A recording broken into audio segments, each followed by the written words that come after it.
Welcome to Chillin' 101. We hope this video helps. You begin by measuring and assembling materials so nothing interrupts the mix. Combine graphite powder with your chosen binder at about 70-30 by weight. This ratio balances conductivity and cohesion.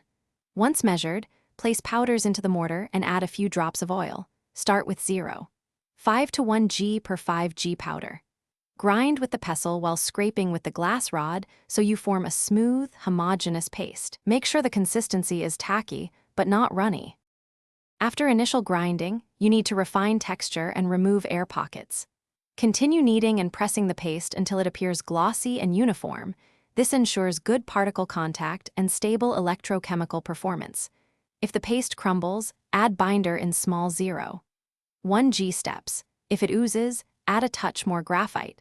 Once consistent, transfer paste into a syringe or directly pack it into the electrode cavity using a spatula, making sure to tamp gently. To finish, pack the cavity flush and polish the electrode face with smooth paper to expose fresh carbon and a reproducible surface. Then mount the electrode and run a quick open circuit check, followed by cyclic voltammetry or a standard redox probe to verify activity and low resistance. If you see high noise or poor signals, make sure contacts are tight. Once done, remix paste or increase the conductive graphite fraction by 5 to 10% and repeat packing. This usually fixes high resistance or unstable responses. Thanks for watching. Consider subscribing if we helped you.